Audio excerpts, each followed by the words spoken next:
Hi everybody, it's Elliot here from East Coast Podiatry Singapore, and today I'm going to be talking to you about fractures.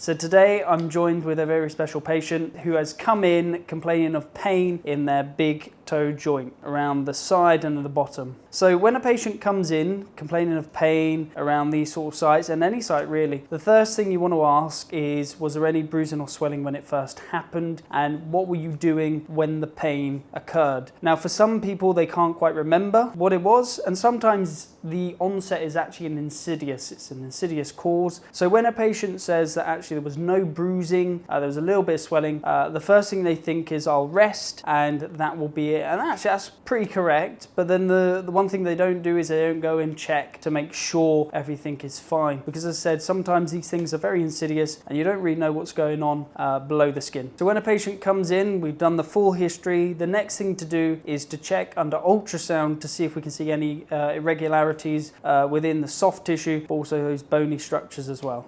So with this patient here, complaining of pain at the bottom of the big toe here. So what we're looking for is we're looking at the two sesamoids and to see where there's any irregularities. And what we can see here is a discontinuation within the bony contour, which indicates there is a fracture. Right, so we've established that she has done some damage to those sesamoids there. So the next thing to do is to cast her so that she's not putting any load on that damaged site. So for a lot of people, I always say never ever leave an injury, especially a fracture. And the reason being, fractures, depending on where they are in the body, they can either not heal very nicely. If when they do heal, you might be susceptible to arthritis afterwards. And lastly, as I said, it might be of a site where there's not a lot of blood supply, so the fracture could take longer to heal. So that's why it's always better to get the fracture sorted as soon as you can, especially if you're a very young,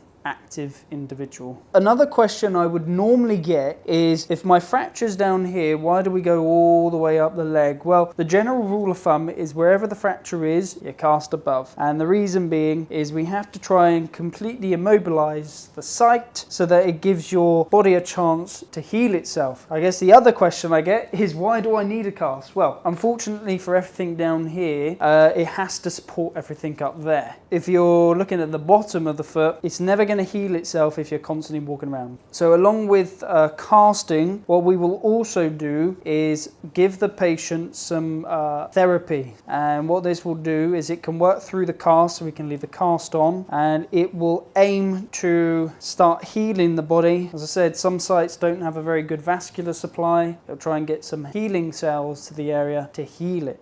So now we've put the padding on, we can now start putting the hard cast on, which will restrict the ankle joint so that she can't move the foot about. So we don't want to make it too tight, we want to make it just right. Common questions. How long do I have it on for? Depends on the fracture. Can I shower with the cast on? Yeah, you can shower with the cast on. Do I need a wheelchair? Depending on the patient. Can they move about with the crutches? If not, then they normally will use a wheelchair.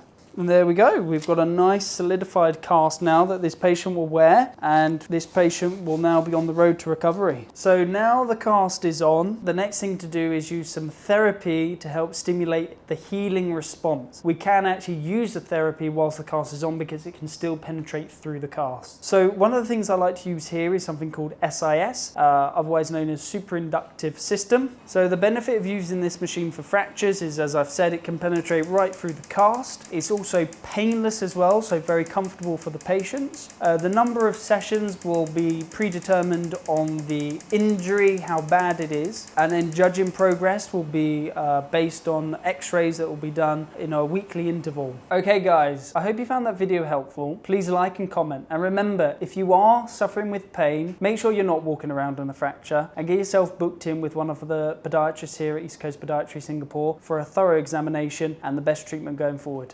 Okay, take care. For more information on related conditions, check out our other videos.